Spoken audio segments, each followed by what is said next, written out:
Hello, everybody. It's me, your girl Jennifer McCrae, J Street, and I'm here to talk about a little series that I'm doing on educational, uh, scientific racism, and I'm going to give you some stories of different people who exploited by white colonialists and white people and brought from Africa to Europe. Okay, I know I told you last time that I was going to do the Tuskegee uh, syphilis experiment, but I found one so intriguing, like Henrietta's, that exploiting black women, that I decided to do this little known story about a South African woman, African woman from the Khoi tribe in southeastern Cape of Africa, and it's horrible. It's atrocious. It's enough to make you cry. It's so sad. It's the saddest story I have ever come across. Okay. So there was a young Khoi girl, a young woman rather, named Sarah Boardman, and she worked in the early 1800s in Cape Town, Africa, for some farmers known as known as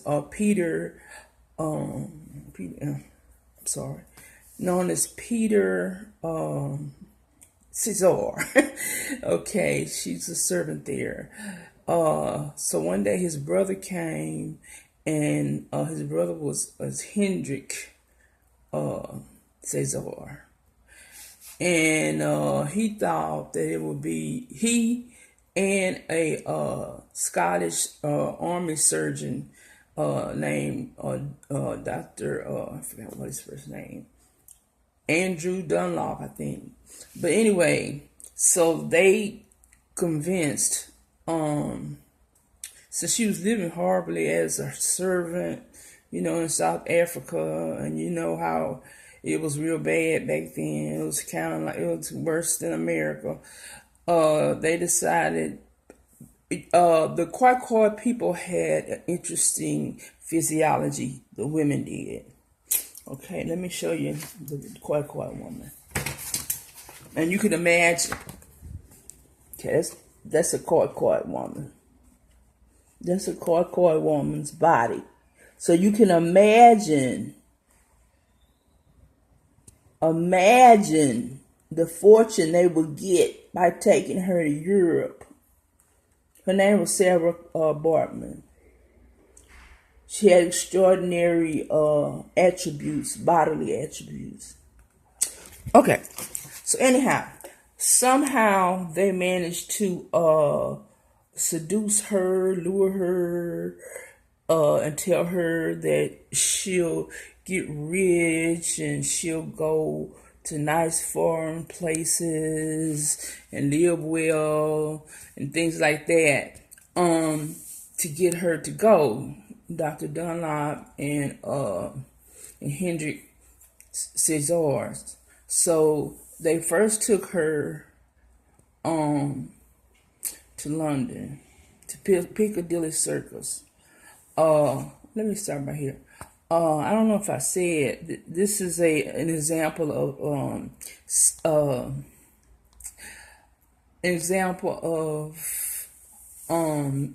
scientific racism, or medicalized scientific racism, and it was her body that was the draw. Okay, and you saw the features of the Khoi women. They had large breasts, huge behinds, and genitalia, unusually large genitalia. Okay, so so they were different from most women, European or African. And we talked about her. They were the attributes of her body. So anyway, they never seen a butt like hers. Even though it's in Africa, the Khoikhoi people's butts are huge in comparison with the rest of their body. Okay, and so the people in France, they couldn't believe it.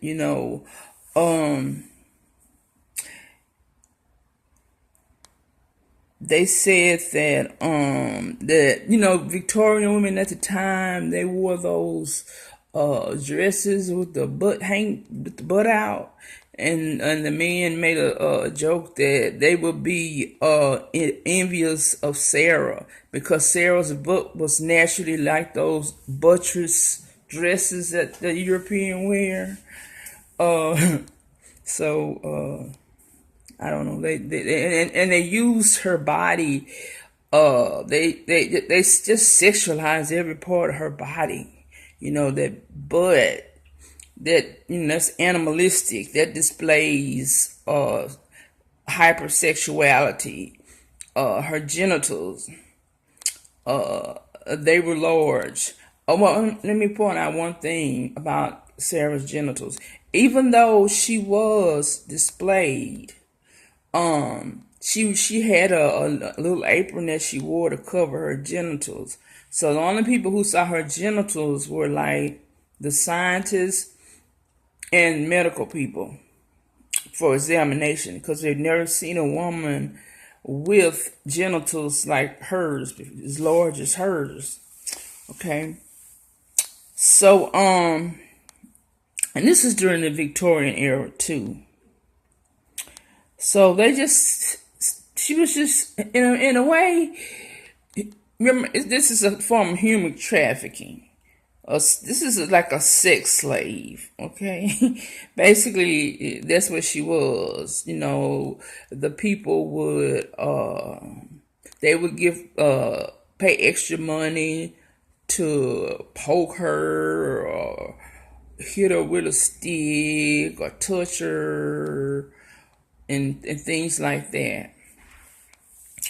So, but her body was, this is naturally a Khoikhoi's body. Okay. And we'll talk about the societal implications of that today and cultural appropriations. So let me get back to where I was. Okay, so they talked about her. So it was sexual abuse any way you look at it. Human trafficking any way you look at it. So I'm just trying to get all this. So because of this, and the white men, they were just swarming like flies. They decided to call her Venus. Venus, the goddess of love in Greek mythology. They decided to call her Hottentot Venus. I play on words. Love and sex mixed together. Hot. Venus, the goddess of love. Hottentot because you're sexual, you're hypersexual. Okay? So, and it's also a derogatory, word for that. Trying to get out all this. Okay, but she was the first of the Khoikhoi women to be viewed. So they've never talked about any other one, but she made history by being the first one. And when she was in London, they kept her. She was in Piccadilly Square, and they kept her well, the animals were 3 feet up in the cage, and to show how animal like she was. And the men would shout sexual abuses at her, and gape and laugh, and wanting to have sex with her also because she was so exotic. Okay, so it also says that I'm trying to think of something else. Okay, so in London, with Hendrick and Dr. Dunlop, they handled, her living arrangements and things like that.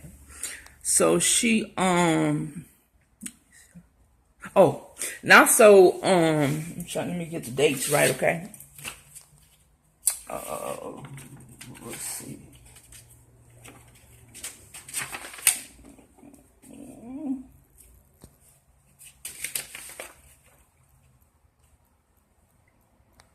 Okay, let me see. They said the slave trade had been a few years earlier had been declared illegal, like here, during that time, but she was there. And a lot of the abolitionists, when they saw her, when they came to the Piccadilly Circus, her being chained and being naked and people poking at her and just messing with her, they decided that she did constitute being a slave. So they had a trial, and at that trial they had wait a minute. This is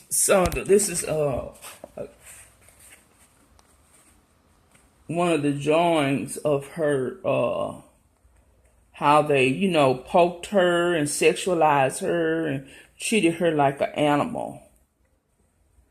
Isn't it? It's just so damn disgusting. Okay, but anyway, back to the court case. So the abolitionists, the African abolitionists, which were a white group of Londoners, they took her to trial because she looked like she was being exploited, and so they asked her, was she being exploited? They also asked Dr. Dunlop and Cesar, was she being exploited? Was she being sexually abused and or sexually exploited? And they say she spoke, she being that time the Dutch had South Africa, so she could speak that fluently, and they got an interpreter that they said she said she was happy with it. She got her profits, but Dr. Dunlop went and got some fake people, and he had some briefs from these two fake people, saying how happy she was and how she wasn't a sex slave. He conjured up these things to keep her. Now, what we do not know is that what we do not know is does Sarah really want to go? Let me tell you. I'm going to tell you this. Okay. This is the psychological aspect of my education. I think having all those people looking at her and having those two brutal men taking care of her, I think she suffered from the Stockholm syndrome because she had spent those 3 years, what was it, 3 months? I'm not sure what it was. Going from Africa to London. So I think she had the Stockholm syndrome. So because the only people that she was familiar with was those two people who were exploiting her. Okay, so she might have said yes as a slave, as a victims of Stockholm syndrome. They identify with their captors because they just give up. In science, in psychology, it's called learned helplessness. They just give up. They just give up and just do whatever or try to please the captors who are kidnapped and are exploiting them. So I'm thinking this case, and plus back then they didn't know about Stockholm syndrome because it didn't come along until 1972 during the Berlin Olympics, okay? So I'm thinking she was a victim of Stockholm syndrome. And they didn't know what to do, the judges, so they just dismissed the case. And it kind of went, let me see.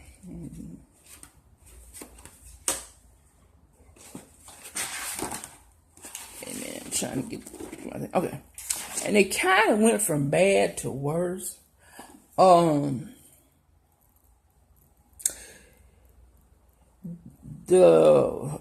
not sure which one was it. I'm trying to see now. I think it was Dr. Dunlop. He took her to France, and let me see. I'm going to read that. The next phase of her life left no room for ambiguous hopes. In 1814, London theater impresario Henry Taylor took her to Paris, where he paraded her in degrading animalistic displays in circuses amid the talking pigs, animal monsters, and human oddities. Taylor sold Bartman to an animal trainer named Rowe, who provided her final descent when she was forced into a cage and made to behave like a wild beast. In 1815, the last year of her life, Bartman remained and began drinking heavily. Okay, so she went from bad to worse. She just went to an animal trader. She just was a straight up animal. Okay, and you can imagine, you would think Paris would be better, right? But there was a doctor, Georges, what is his name? Cuvier. He was a zoologist, and he was interested in her body because those attributes that we talked about.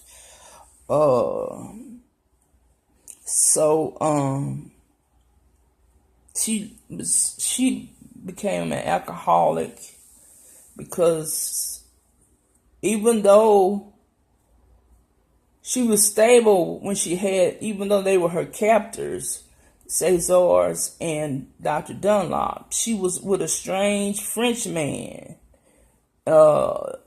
supposedly a zoologist, but was just another abuser or monster. And so Paris, she ended up alcoholic, and she performed drunk. Stockholm syndrome. She self-medicated, and it's said that she when she ultimately During the last year of her life, Bartman began drinking heavily, which may have contributed to her death and at 27. And they don't know if it was syphilis or what is it, smallpox or pneumonia. They're not sure. Whatever it was, she was susceptible, due to her, psychologically, when your body, when you just feel like just nothing, your body shut down. And you combine that with liquor, with your self-medicating, your body and your brain shut down. So she was susceptible to, they probably couldn't tell, psychologically and physiologically. Your psychology and your physiology go together. So her immune system was probably compromised by the deep depression, and that's probably most likely what happened to her. So the sad part about this is she wasn't enough alive. She didn't even have peace in death. In death, she did not have peace. Okay, it says here that westernized medicine was not finished with the Hottentot vineyards. In 1817, Baron Georges Cuvier, the French zoologist and physiologist who founded the field of comparative anatomy, dissected her body. He was not an objective observer, having already been convinced of her people's inferiority. Their color is black, their hair crimped, and their heads squashed, and their nose flat. Their protruding lips and thick, protruding mouth and thick lips are strikingly similar to those of apes. Okay, so what he did, Cuvier, they cast Bartman's body in plaster in 1817. They preserved her brain and her genitals, her unusually large genitals, and anus, and her butt. Her butt and her genitals was really what they were after, in glass jars. And if that wasn't enough, they stripped the skin from her. They made a a plaster of her body. Okay. And they started at Paris's Museum des Hommes. And he just described her as an animal, orangutan, things of that nature. So tragically, let me show you I'm gonna show you what he did. Oh look.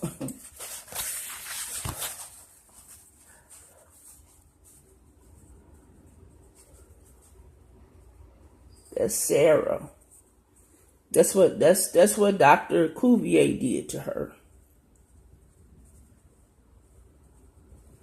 Ain't that just atrocious? I mean, this poor woman, she didn't have peace in life. She didn't have peace in death. Hopefully there is a heaven, a hell, or whatever, and she went to heaven. Isn't that sad? And they kept her skeleton right next to her, right to her plaster body. Okay. Now, I'm going to talk a little bit about this. Okay. Today, 21st century, guess whose body is being emulated Guess whose body is being copied? Sarah Bartman. Sarah Bartman's body. Look, let me give you a sample.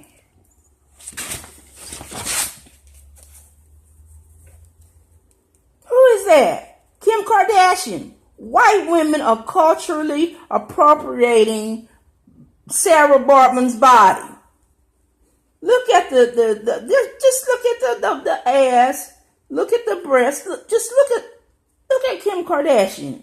Is that not the same as Sarah Bartman?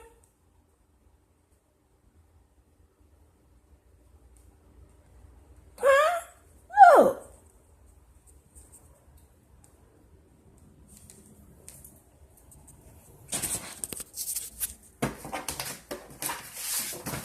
Now look at Sarah Bartman. And okay, now what do you think? White women are rushing to plastic surgeons butt that 100 or so years ago that butt would have been repulsed by. Secretly, they weren't repulsed by that butt. The white men and women, they secretly fetishized that body. But now you see all kind of celebrities, from Kim Kardashian and so many other ones till I'm not gonna even, I can't even think of them. But she's the prime example. She did a lot of surgery to get Sarah Bartman's body. Now, isn't that interesting? They ridicule the woman of her body. Now their descendants want to look like her.